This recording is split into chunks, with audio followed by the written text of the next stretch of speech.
साथियों नमस्कार। देखिए, कल हमने पढ़ा परिमेय संख्याओं का पार्ट फर्स्ट। ठीक है, उसमें जो भी क्वेश्चन बने वो मैं आपको बता दिए।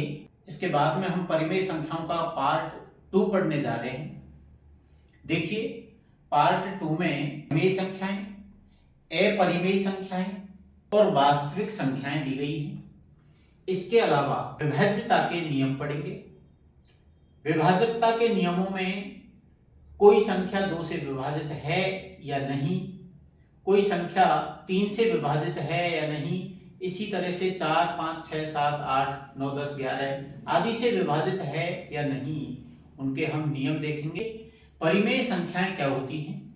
ऐसी संख्याएं जो P बटे Q के रूप में लिखी जा सकें। यहां पर P और Q कौन है? P और Q पूर्णांक हैं।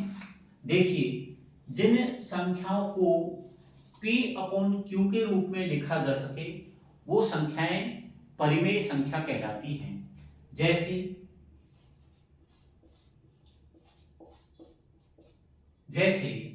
2/5,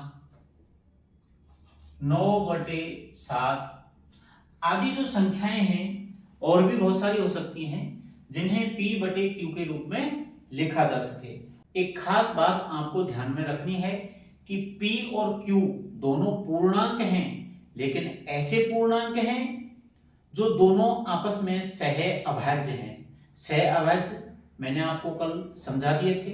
अब देखिए, सह-अभाज्य संख्याएं पार्ट फर्स्ट में पूरी डिटेल के साथ समझाए गए हैं।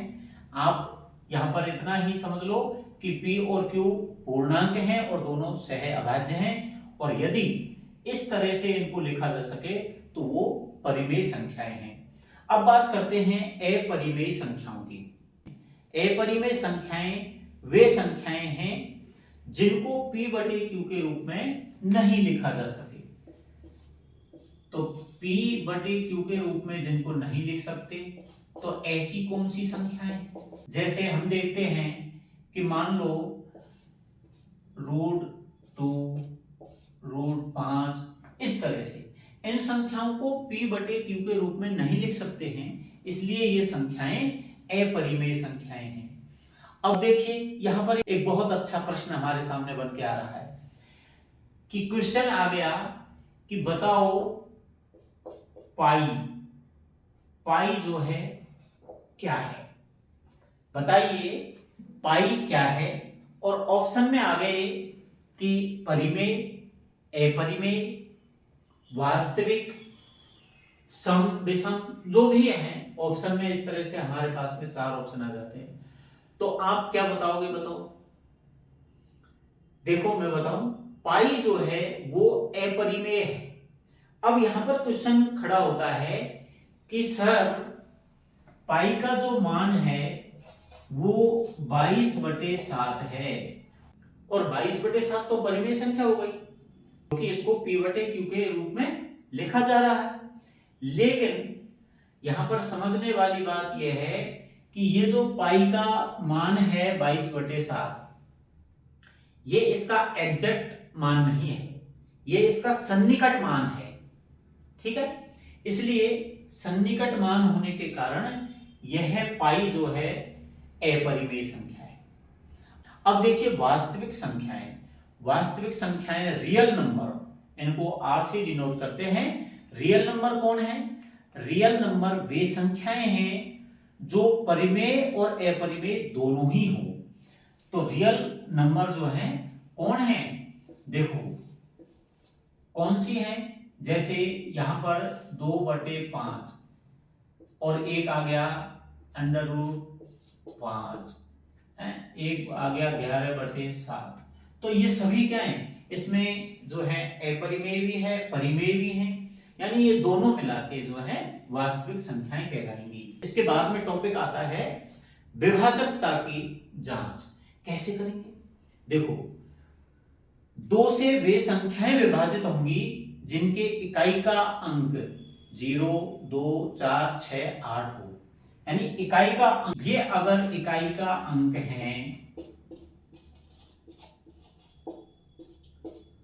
तो वो संख्याएं 2 से पूरी तरह विभाजित होंगी। ठीक है, इसके बाद में 3 की जांच कैसे करेंगे?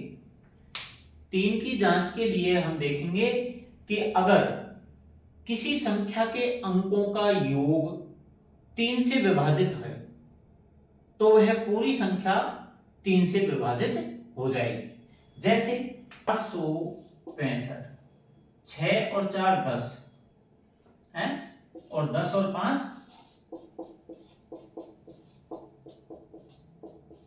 15। 15 में 3 का पूरा पूरा भाग चला जाता है, इसलिए जो है ये 465 3 से विभाजित होगी। समझ गए? 3 से कौन सी संख्या विभाजित होंगी? जिन संख्याओं के अंकों का योग 3 से विभाजित है तो वो संख्याएं भी 3 से विभाजित हो जाएंगी। अब बात करते हैं 4 से विभाज्यता की जांच। अंतिम 2 अंक ये जो है 4 से विभाजित है तो ये पूरी संख्या जो है 4 से विभाजित हो जाएगी। ठीक है, आया समझ में? 4 से कौन सी संख्या विभाजित होंगी? जिनके अंतिम 2 अंक 4 से विभाजित हों वे संख्याएं 4 से विभाजित हो जाएंगी। और 5 के लिए देखो दोस्तों, जिनका इकाई का अंक 0 और 5 हो वे संख्याएं 5 से विभाजित हो जाएंगी। जैसे इकाई का अंक क्या है? 0, ठीक है, और इकाई का अंक क्या है? 5। तो ये संख्याएं जो हैं 5 से विभाजित हो जाएंगी। 6 से विभाजकता के नियम में 2 और 3 से विभाजित संख्याएं 6 से भी विभाजित होंगी। ठीक है, अब 7 से विभाजकता के नियम देखो। 7 से विभाजकता का नियम क्या कहता है कि यदि इकाई का अंक डबल कर दिया जाए और शेष बचे अंकों में से उसको घटा दिया जाए तो प्राप्त संख्या यदि 7 से विभाजित है तो पूरी संख्या 7 से विभाजित हो जाएगी। अब क्या कहा है नियम ने कि यदि इकाई के अंक को डबल कर दिया जाए, ठीक है, कर दिया, और उसको शेष बचे अंकों में से घटा दिया जाए, यानी कि 242 में से कितना घटाना है? 9 दूनी 18। इकाई का अंक दोगुना कर दिया जाए, शेष बचे अंकों में से उसको घटा दिया जाए तो प्राप्त संख्या। अब देखिए इसमें 7 का भाग जा रहा है, 7 तिया 21, 1 बचा 14 हुए, 7 दूनी 14, यानी कि यह संख्या पूरी जो है 7 से विभाजित होगी। अब देखिए 8 से विभाजकता का नियम क्या कहता है कि यदि किसी संख्या के अंतिम 3 अंकों में 8 का भाग जाए तो वह पूरी संख्या 8 से विभाजित होगी। जैसे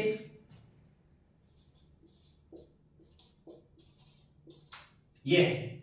अब इस संख्या के अंतिम 3 अंकों में अगर 8 का भाग जा रहा है, ठीक है, 8 9 72, 57, 8 9 72, यानी कि इसमें 99 बार 8 का भाग जा रहा है, तो हम कह सकते हैं कि यह पूरी जो संख्या है वो 8 से विभाजित होगी।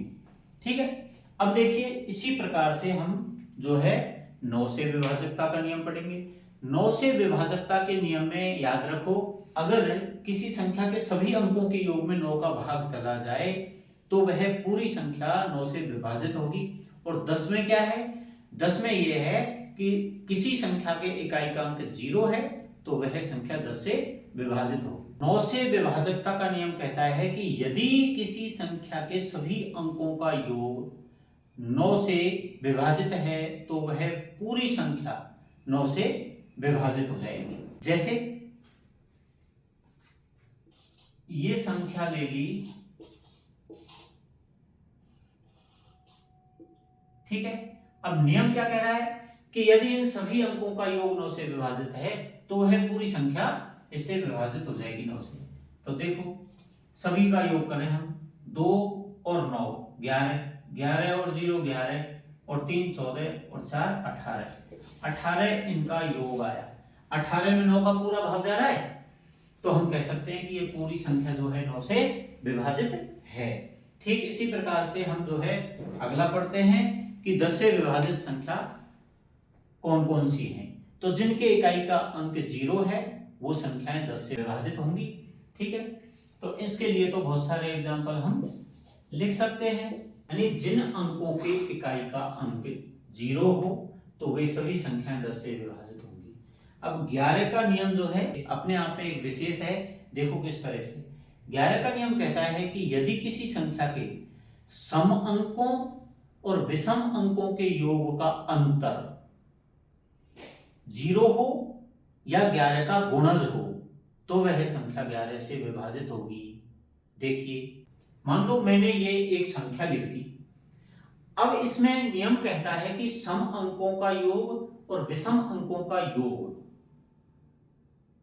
कीजिए और उनका अंतर कीजिए। अगर अंतर 0 है या 11 का कोई गुणज है तो वह संख्या जो है 11 से विभाजित होगी। सम अंक कौन से हैं?